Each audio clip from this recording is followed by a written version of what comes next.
What do you do when a 200-year-old giant, a true global icon, just stops walking? Today, we're digging into the incredible story of how Johnnie Walker faced a crisis that could have been the end and how it found its way forward by looking deep into its own past. Okay, let's get into it. So you've got to understand, since way back in 1820, Johnnie Walker has been more than just a whiskey. It's been a symbol.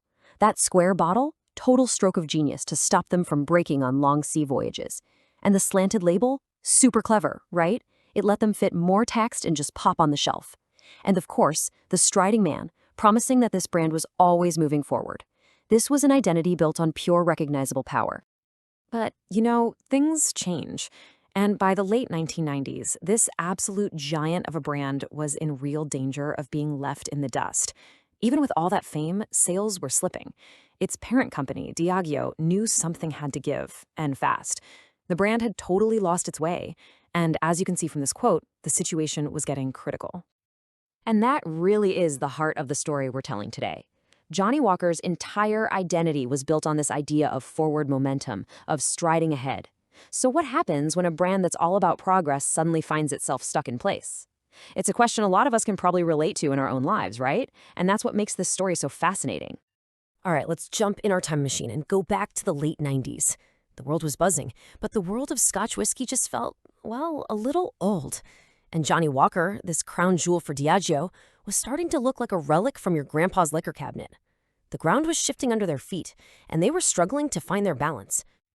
Now, this slide looks simple, right? Just one number. But this number is devastating. Imagine trying to run up an escalator that's going down. That's exactly what Johnnie Walker was up against. The entire Scotch whiskey market was shrinking by about 1% every single year. Younger folks were all about vodka and wine, and the brand's core audience was, literally aging out. The stakes here were just massive. Absolutely massive. Johnnie Walker wasn't just another brand in the portfolio, it was the freaking heart of the company. It was responsible for a full 25% of Diageo's total gross profit. I mean, that's more than Smirnoff and J&B put together. If Johnnie Walker went down, it would blow a massive hole in the whole company. And this table just lays it all out, plain as day. Yeah, Johnnie Walker was famous, but it was getting absolutely crushed in the sales game. I mean, look at these numbers. Bacardi and Smirnoff were selling more than double the volume of Johnnie Walker Red. The brand had the fancy reputation, but it was losing the actual fight for drinkers, one pour at a time. So, with the market literally dying a slow death, what does Diageo's board do? They do something that sounds, completely nuts. They set a goal that wasn't just a stretch. It was basically asking for a miracle. Grow Johnnie Walker's sales by 7% every single year in a market that was shrinking. That's like asking someone to run a 4-minute mile in quicksand. So how on earth do you even begin to achieve the impossible? Well, the brand team knew they couldn't just throw more ads at it. They had to go back to square one. They launched this massive, deep dive brand review to figure out what had gone so horribly wrong. It was time for some serious soul searching. And one of the first things they saw was that their ads, they were boring. In fact, the entire industry's ads were boring.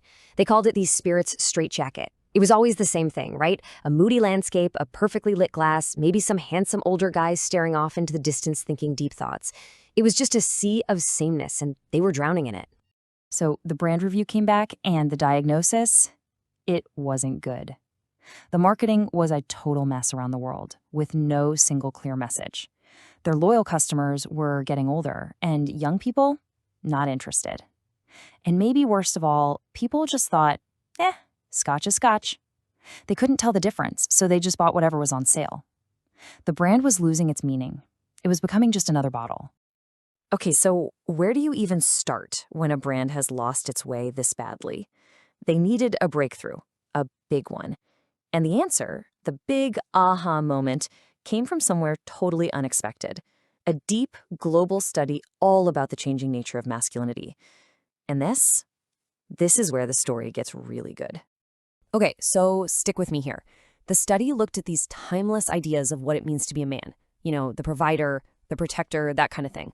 And what they found was wild. The roles themselves hadn't changed, but how men lived those roles had changed completely. Being a provider wasn't just about a paycheck anymore. It was about being there emotionally.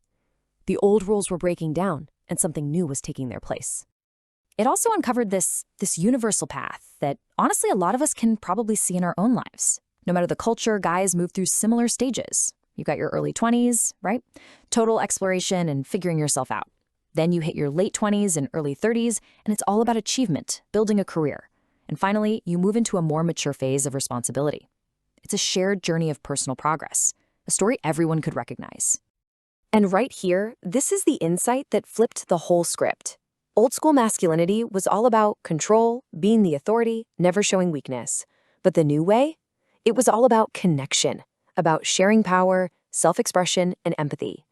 Men still wanted to be successful, of course, but what success meant was changing. It was about living a life with meaning. You can actually see how the very idea of achievement evolved. A long time ago, it was about physical strength, just surviving. Then it became about task competence, getting status, climbing the ladder. But now, it was shifting to something way deeper. Emotional competence, self-realization. The ultimate goal wasn't just to conquer the world anymore, it was to understand yourself. And that profound shift was the key that was about to unlock everything for Johnnie Walker. So you've got this amazing, deep insight about the human journey for progress, but how does that help you sell a bottle of whiskey? That was the million-dollar question. The marketing team knew this universal desire for personal progress was the secret sauce. Now they just had to find a way to connect it back to their own brand. And you won't believe where they found the answer. It was right there, the whole time, literally hiding in plain sight. It was this guy, the Striding Man. A simple sketch by a cartoonist back in 1908. For decades, he'd been on every bottle, a familiar face. But his real story, his true power, had been totally forgotten.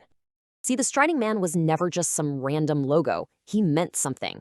He was created to represent the forward-thinking, get-it-done spirit of John Walker himself. He was a symbol of progress, of a relentless journey forward. He was the literal embodiment of the idea that no matter what, you always take the next step. And this is where the magic happens. It's just pure genius. They took their most powerful piece of history, the Striding Man, and they fused it with their groundbreaking insight about our universal desire for personal progress. And the result? Keep walking. It wasn't just a tagline, it was a whole philosophy, a call to action that connected with people everywhere, reminding them that progress isn't a place you arrive at, it's the journey itself. So what happens when a brand finds its soul again? Well, this huge strategic shift didn't just save Johnnie Walker, it turned it into a global symbol of progress that's still pushing forward today. But what does that really look like in the 21st century? And when you lay it all out like this, you see it so clearly. This one single theme of progress just runs through their entire history. From the very beginning in 1820, to the birth of the Striding Man, to the game-changing Keep Walking campaign in '99, all the way up to what they're doing right now. This is a brand that has never, ever stood still. And this isn't just some old story. That spirit is just as alive today. For real, look at this. Right now, Johnnie Walker is testing out a bottle made almost entirely of paper. It's a bold move, a risky one for sure, but it could cut their carbon emissions by almost half compared to glass. It's the perfect modern expression of that same old idea. Always find a better way forward. Keep walking. Which kind of leaves us with this final thought. Johnnie Walker's amazing story shows us that the most powerful ideas are the ones that connect to something timeless and human. By linking its own history to a universal truth, it didn't just save itself, it created a legacy.